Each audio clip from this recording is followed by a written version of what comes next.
entendimiento fácil en más de 15.000 casos. Probablemente si eso estuviera con Escribano estaría en los libros, por lo menos el libro de Guinness. Soy autor del libro Guía Práctica Antiimpedimento de Contacto, coautor con la licenciada Pedrosa del libro Síndrome de Alienación Parental, el único libro que se ha dictado en el país, y coautor también junto con jueces, fiscales, abogados del libro de traslado de hijos al exterior.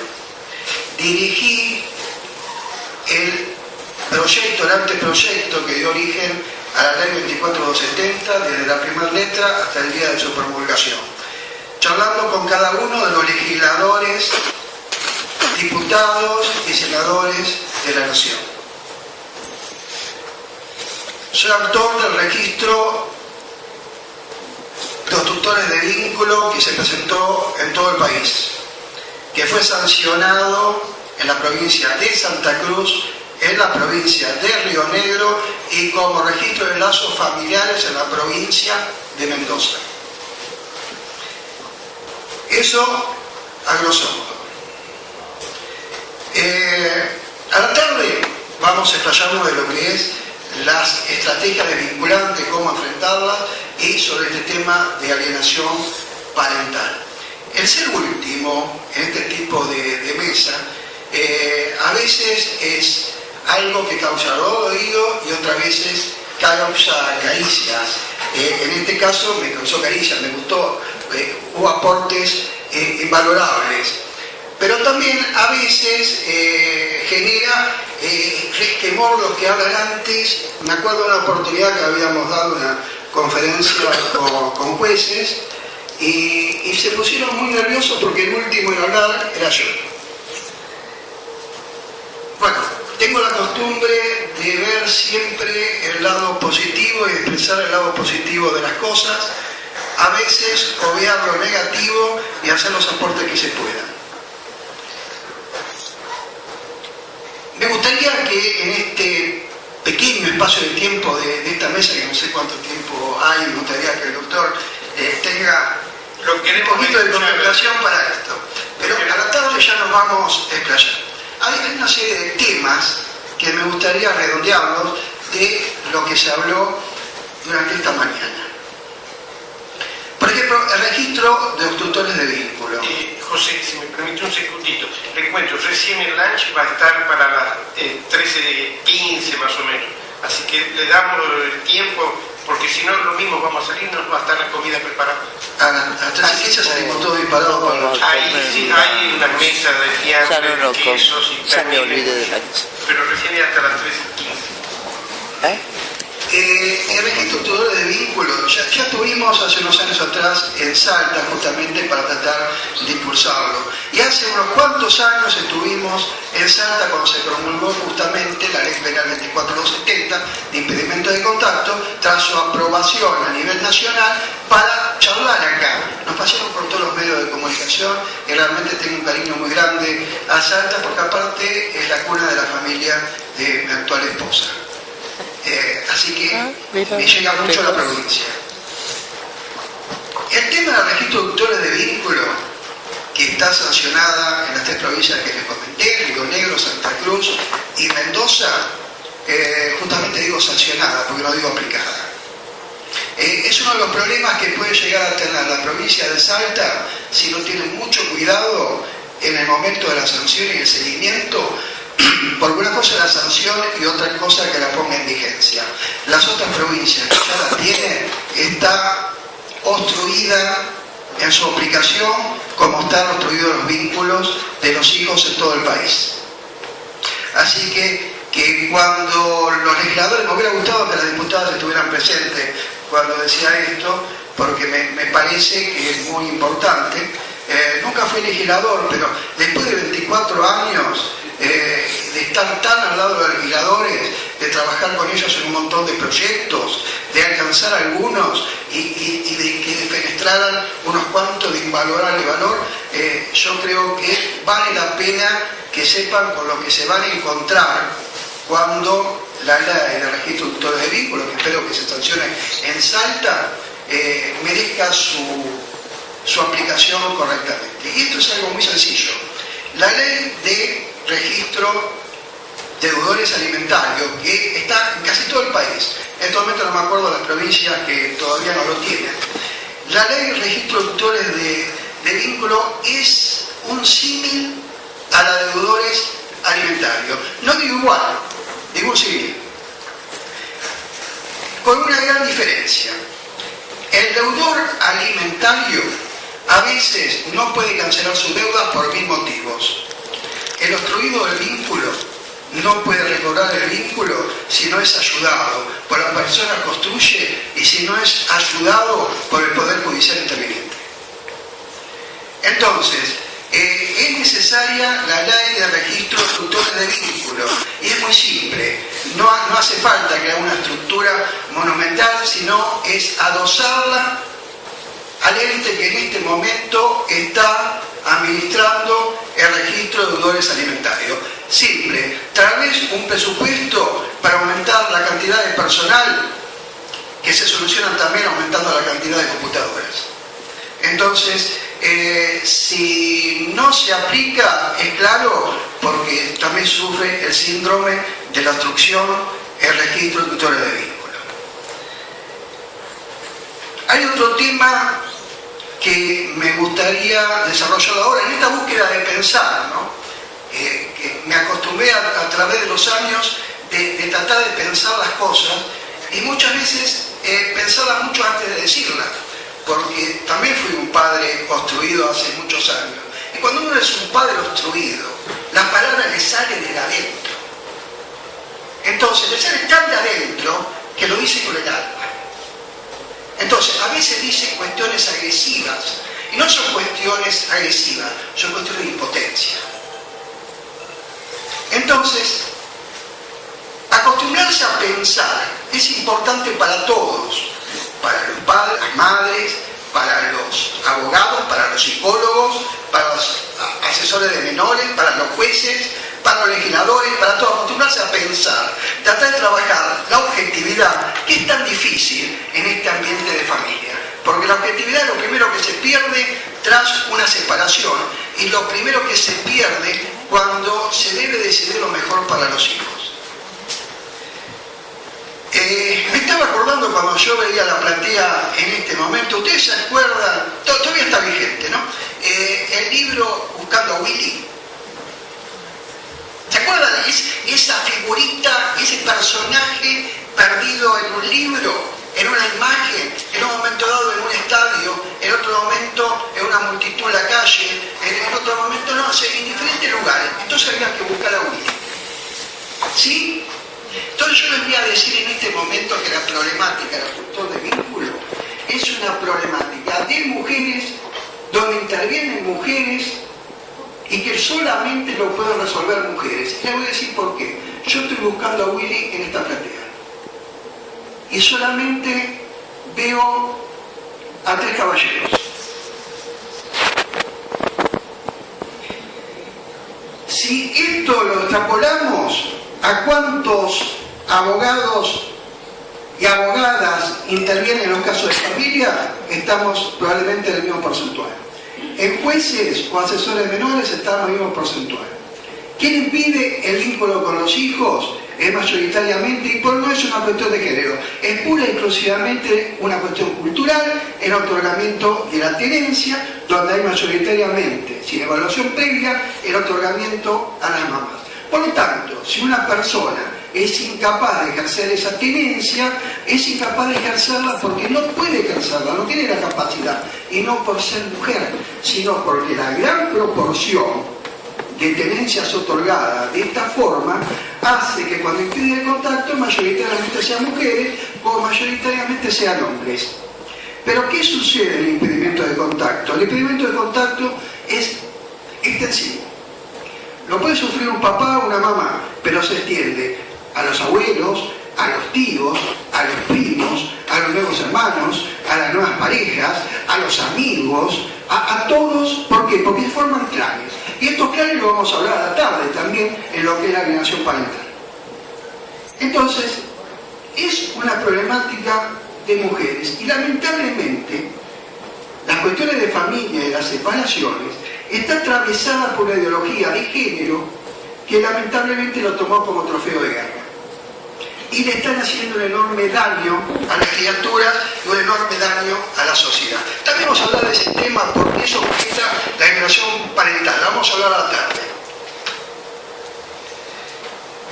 Cuando se produce una separación, enseguida se habla de un conflicto de familia.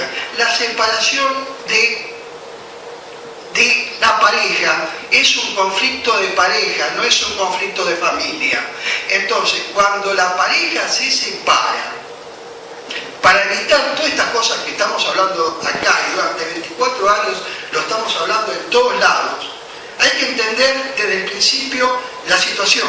Si lo entendemos como un conflicto de familia, metemos toda la familia adentro. La familia entera, porque el conflicto ya dijimos, están todos involucrados. Pero cuando se mira a los hijos, en el discurso, en las palabras, siempre lo que está más rápido para salir en la exteriorización de cualquiera, ya sea en una conferencia, en una audiencia, en un escrito, en donde decía es el interés superior del niño, es la mirada de los niños, pero realmente no se mira a los niños. Si se mirara a los niños, lo primero que se preservaría el estado de ese niño antes de la separación de la pareja, antes del conflicto de la pareja. Ese estado era que tenían dos progenitores. Sí. Cuando se produce la separación, se opta por la disfunción de la familia. Papá por acá, mamá para acá. Como culturalmente los hijos para mamá, ya los hijos pierden a uno de los progenitores. Y ese progenitor se transforma justamente en el Willy que estamos hablando. Como acá también desaparece. Cuando yo le dije, no por mi currículum, sino para que entendieran lo que decía, yo le voy a hacer un comentario de las consultas que recibimos, de la gente que se acerca. El 90% que se acerca y que toma contacto son mujeres. Usted me dice cómo, si mayoritariamente son papás. Sí, se acercan mujeres. Se acerca la abuela, se acerca la hermana, se acerca la nueva pareja para hablar por ese Willy que está perdido y que nadie lo puede encontrar. ¿Saben que existe? Por ahí lo puede encontrar. Si se tomara ese criterio de que el conflicto es de pareja y no es de familia, lo primero que se debe actuar es preservar el vínculo. Porque la preservación del vínculo garantiza la estabilidad emocional de la familia y hasta garantiza la estabilidad económica de la familia.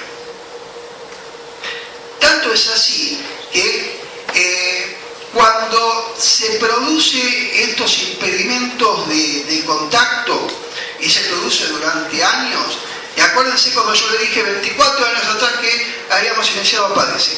Cuando se produce estos impedimentos de contacto extendidos a través del tiempo con sus diferentes características, impedimentos parciales, impedimentos totales, denuncias y demás, con el tiempo esos hijos impedidos del contacto, obstruidos, inculcados, una gran proporción pasan a convivir con el progenitor que había sido obstruido durante todos esos años. Entonces, ¿qué ocurre en toda esta historia? Hay una falta de apreciación y de participación y de aplicación de los elementos legales y psicológicos que están presentes. ¿Por qué? Porque si se sufrió tanto, se gastó tanto, se destruyó psicológica y económicamente a esa familia, ¿para qué? Si esos hijos terminan justamente con el factor discordante al cual se le dificultaba el contacto con los hijos. Pero hay una cuestión. Cuando llegan al nido nuevo, con el progenitor que había sido impedido del contacto, ¿cómo llegan esos hijos? Estamos recibiendo como papás y mamás a los hijos de esos papás y mamás que hace 24 años sufrían impedimento de contacto. Ni les quiero contar en qué condiciones llegan esos progenitores a reclamar sus hijos. Desastre. No le hablen de luchar por los hijos, no le hablen de tiempo, no le hablen de esfuerzo, no le hablen de la capacidad de someterse a las presiones que deben, porque no pueden, se le quitó la voluntad, se le quitó el respeto, se le quitó la obediencia debida a las leyes y el respeto justamente a las leyes. Entonces, algo está fallando. Es decir, no podemos hablar como una profesional en ese momento decía, bueno, pero ¿para qué agregar tantos profesionales? Y yo digo exactamente lo mismo. ¿Para qué agregar tanto cuando es un problema de concepto y de aplicación del concepto? Vamos a agregar un montón de cosas. No quiero pensar en cuestiones políticas en este momento, pero hay algo que, por ejemplo, decía el general Perón, que cuando algo quiere que no se haga, se crea una comisión. Y acá es justamente eso. Cuanto más agreguemos, menos vamos a solucionar, porque es un problema de concepto. Si estamos diciendo que una ley sancionada en 3 provincias no se aplica, no la terminan de aplicar, algo pasa. Si estamos diciendo que los chicos ya adolescentes están cambiando con quién viven, después que a lo mejor que esa persona, ese progenitor que fue acusado de todo, que fue impedido de contacto, que fue rechazado, que fue vilipendiado de todas las formas posibles, esos chicos golpean la puerta de ese progenitor y le dicen, yo quiero vivir con vos. A ver, ¿puedo terminar después? Sí. Me gustaría toda la pregunta. Pero quiero explicar porque estamos hablando de pensar. La ley 2470.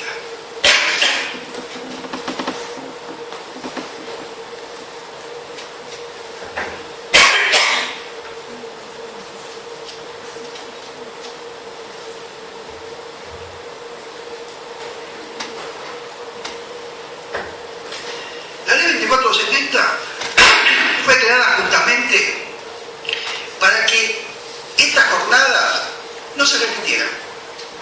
¿Por qué? Porque con la sola aplicación correcta de la ley 2470 se acaban los impedimentos de contacto.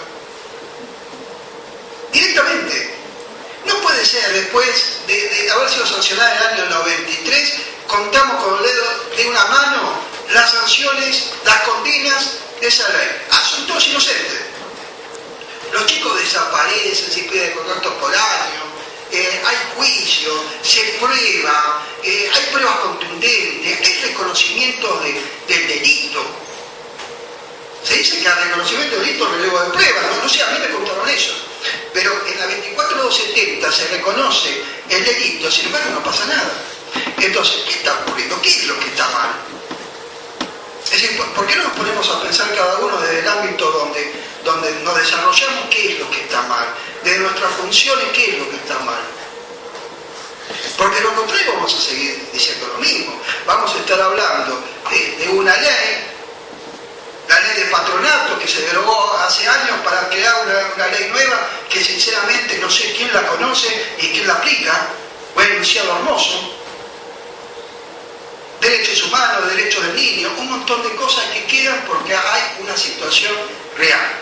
Si el impedimento de contacto se sostiene a través del tiempo, el impedimento de contacto no se soluciona, se arraiga. Si el impedimento de contacto no se sanciona, no se soluciona el impedimento de contacto, sino se hace mucho más contundente porque entrega al obstructor la sensación de impunidad. Y una persona con sensación de impunidad no tiene límites en lo que puede llegar a ser. Con cuestiones simples. Por ejemplo, yo hablaba de proyectos, también hemos impulsado durante años el proyecto de puntos de encuentro familiar, que en España se viene haciendo también desde hace muchos años, no hay ningún invento ni personal ni aparece. Tomamos una ley, un proyecto interesante de España y lo ayornamos a la Argentina, pero con una diferencia. En España lo manejan ONG. En Argentina es imposible que lo pueda manejar ONG por la capacidad litigante que tiene nuestra sociedad. Cualquier ONG que manejara un punto de encuentro familiar y tendría tanta cantidad de juicios como cantidad de personas que estén atendiendo ese punto de encuentro. Por lo tanto, el punto de encuentro debe ser a nivel de Estado. ¿Por qué? Porque hay que quitar a las personas que están involucradas en estos temas, hay que quitarlo del ámbito judicial y cuidar dónde se lo deposita a esas personas.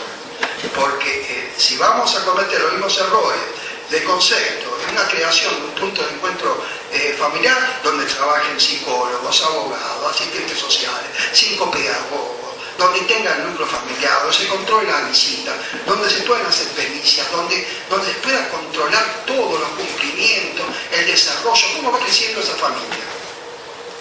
Entonces, retirándolo de ese ámbito de litigio, haciéndoles entender que son familia, y no son un conflicto de familia, sino que son un conflicto de pareja, y que lo van a tener que resolver, porque se acabó el hecho de acusar a alguien de barbaridades sin probarla, y después en una audiencia esa persona acusada de barbaridades terribles, que era Jack el Destripador, termina como, no sé, como nuestro Papa Bergoglio, ¿no? Porque ocurre eso, la persona difamada a más no poder, tras una audiencia quedó totalmente limpia. ¿Cómo puede ser? Si no podía salir, ni siquiera mirarlo de lejos, porque la mirada a lo mejor era destructiva, violenta, y como después que se terminó, se llegó a un acuerdo, esa persona no es más violenta, no es más agresiva, no significa más un peligro para esos chicos. Es un problema de concepto. A mí me encanta trabajar, lo voy a aclarar, me encanta trabajar con mujeres, me encanta. ¿Por qué? Porque tiene una amplitud que cuando empiezan a conocer la problemática, la desarrollan. Pero al mismo tiempo tienen una cuestión que a veces, por una cuestión justamente de error ideológico, esta problemática fue cruzada. Y yo le estoy diciendo las cenizas que han quedado después de 24 años. ¿Y por qué se están cometiendo estos errores? No vivimos en una sociedad de familia formal por años. Vivimos en una sociedad de familia conformada por cierta cantidad de tiempo, donde van cambiando personajes, donde vienen nuevas parejas, pero los hijos siguen siendo de los mismos progenitores. Entonces, si vamos a pensarlo como la familia que a lo mejor algunos tuvimos, papá, mamá, los abuelos, fallecían los abuelos, fallecían los padres, tomamos el lugar, no lo podemos pensar de esa manera, no lo podemos pensar ni socialmente como tampoco lo podemos pensar legislativamente. La tenencia compartida, me encanta lo que es compartir, pero hay un problema. No se puede compartir cuando hay un desnivel de poder. Y el poder no significa los hijos. Y la tenencia compartida obliga al diálogo. Y si ese diálogo no está presente, la tenencia compartida no se hace posible. ¿Y quién asegura el diálogo? Primero una estructura cultural, pero principalmente una estructura judicial. Que aquel que se desborde tenga sus límites. Y no que aquel que se desborde tenga sus premios. En esta búsqueda de culpabilidad, aquel que es impedido de contacto con los vínculos busca culpables por todos lados, ¿sí? El abogado, el juez, el asesor de menores, los psicólogos, les cuesta una enormidad buscar la culpabilidad propia. Pero la culpabilidad propia, ¿saben cuál es? El transformarse justamente en un Willy. ¿Por qué? Porque la desproporción jurídica que tiene el que es impedido del contacto lo va raleando. Como lo va raleando, otros gestores de la familia empiezan a tomar su lugar y cada vez se apichona más y cada vez se interviene menos. Cada vez la seguridad que algo no se va a producir positivamente lo hace dejar los intentos. Por ejemplo, escuché algo que me pareció fascinante, hablado con la señora asesora de menores, el abogado al líder, el tutor al líder. Me parece fascinante. Es algo que lo vengo hablando no de 24 24 años, pero fácil de 20 años atrás. En 24 años solamente tuve contacto con 4 casos que lograron el abogado al ítem. 4 casos. Otra cosa que está fallando. Ojalá ahora se empiece a revertir. El desconocimiento que tienen los progenitores en estos conflictos, mucha desinformación.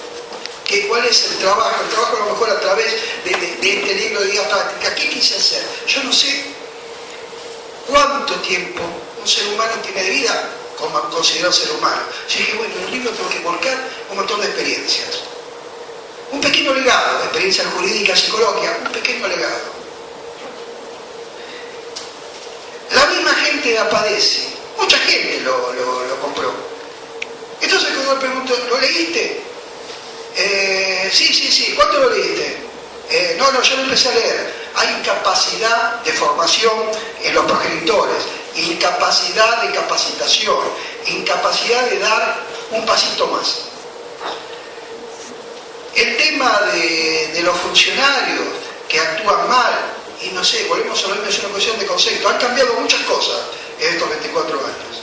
Tanto que cuando se empezó con la PADESI, allá lejos, hace tiempo, la proporción de papás en relación a mamás impedidas de contacto de mamá no superaba en aquellos comienzos al 5%. En este momento estamos entre un 15 y un 20%. Es decir, cuando se cambia, le cambia las tenencias o las mamás pierden el contacto con los hijos, papá también impide el contacto. Y mamá también sufre las mismas dificultades. Y por último, porque sí quiero abrir, así como dijimos pensando, yo devuelvo el pensamiento, la alienación parental. Un concepto, después lo vamos a hablar a la tarde, pero un concepto muy simple. ¿Por qué se ataca tan burdamente algo que es tan evidente? Si es algo que lo vemos permanentemente y aquellos que están en el ámbito judicial, ¿cómo se manipulan a los chicos? Es evidente. Llámenle alienación parental, llámenle invocación maliciosa, un término que acuñé hace una pila de años, que después alguna vez me enteré cuando la licenciada Pedrosa me dice, José, lo que vos venís hablando con invocación maliciosa, similar y así, más o menos, ¿sabés que la alienación parental? Y digo, ¿eso suena aquí? Sí, alienación parental. Él me lo empezó a explicar. Es tan fácil observarlo, porque uno lo ve permanentemente. Casi les digo que no hace falta una labor pericial para poder observarlo. Hay conductas marcadas donde se ve la actitud maliciosa del impedimento de contacto. Si se permite eso, entonces la invocación maliciosa se hace carne en los chicos, pero también se hace carne en la actitud del inculcador. Entonces, llamarle alienación parental, llamarle como se desee. Yo entendí siempre como alienación parental que era algo más del ámbito jurídico que del ámbito psicológico. Y algo que veníamos hablando hoy en el coche cuando llegábamos del aeropuerto. Cuando se habla de la alienación parental y se objeta la alienación parental, que por ejemplo se objetan aquellos que dicen, no, se utiliza el síndrome de alienación parental para justificar abusadores y violadores. Un disparate dicho por aquellos que no tienen el menor conocimiento sobre la alienación parental. La alienación parental, si la quieren entender como un conjunto de síntomas, serviría para demostrar en este tipo de causa, donde se demuestra que no estuvo presente el delito, el ilícito, para demostrar el por qué la persona que hizo la denuncia lo hizo. Es decir, prácticamente serviría para darle un elemento de justificación ante una denuncia falsa. Y no para justificar una violación ni un abuso. Si algún abogado en algún momento dado lo pudo haber mal utilizado, justamente eso, lo mal utilizó. ¿Por qué? Porque cualquier causa de este tipo, de abuso, de violación, se tiene que ver si el delito realmente se ha cometido. cualquier análisis de alguien que ha estudiado en la facultad, pensar que va a justificar que no se hizo lo que supuestamente se denuncia porque la persona denunciante tiene un síndrome de alienación parental. Eso es otro disparate más. Pero como eso va en boca, se hace jornadas, se hacen conferencias y se mal informa y no se piensa, se termina deformando. Entonces, si basta el DSM-5, el DSM-6, el DSM-20 diciendo que es un síndrome de alienación parental, a mí sinceramente no me importó cuando comenzamos y no me importa en este momento. A mí me importa que la educación hacia los hijos está presente, hay que trabajar sobre eso y no dejarla vigente. Es eso lo que realmente tiene preponderancia y sobre lo que hay que trabajar. Aquellos que trabajan en este tema, es importantísimo la labor de los peritos de parte en estas causas. Fundamental. Prácticamente no puede haber causa de familia como se transformó en un litigio tan exponencial, prácticamente una causa de familia para aquel que defiende los vínculos de los hijos se transformó en la obligación de tener un perito de parte, psicólogo de parte. Algo con lo cual no estoy de acuerdo, pero lamentablemente el mal manejo de esta problemática a nivel judicial conlleva justamente a tener que agregar un profesional más que hace 15 años prácticamente no estaba presente en la causa de familia. Y ahora, si a mí me pregunta alguien que está en este tipo de tema, ¿y qué me aconseja? Perito de parte. ¿Y abogado? Sí, abogado sí, perito de parte. Hasta ahí se ha distorsionado esto. Que un profesional tenga que salir a tratar de defender situaciones que ni siquiera tienen elementos de prueba, son dichos. Se transforman las cuestiones de familia en dichos, no en aportar pruebas. Es solamente exponer determinadas cosas. Y a partir de eso, restricción de vínculo. Por tiempo indeterminado. Según la edad de los chicos y la exposición que tiene a la inculcación que reciba, esa restricción puede ocasionar un rechazo. Por días, meses o años o por siempre. Tenemos mucha gente que se acerca con hijos mayores y que vienen a consultar, pero ahora ¿qué hago? Y mira, de los jurídicos no pueden hacer nada, pero tampoco cuando eran chicos podía hacer nada. Lamentablemente cuando no se toma tiempo, después no tiene ningún tipo de solución. Tanto es así que ni siquiera hay terapias específicas para estos temas. Es decir, los chicos son violentados de todas las maneras posibles. Bueno, ¿qué tipo de terapia se le va a hacer? ¿Cómo se hace? ¿Cómo es? Porque todavía nadie la pudo hablar. En el tema de alienación parental a nivel mundial, solamente hay una profesional que bosquejó algo, que es Silvia Becker. Después nada más. ¿Por qué? Porque esto es algo que debe tomarse de entrada. Ya cuando hay una contaminación, sí, se puede recobrar el vínculo, pero recobrás un vínculo donde ya los hijos están dañados. Ya no solo hay unos hijos. Y a pesar que esos hijos vengan a convivir, que estén con el padre o madre que han sido impedidos, ya son diferentes. Ya está, ya no hay arreglo. Entonces, en la búsqueda de culpable, y que somos todos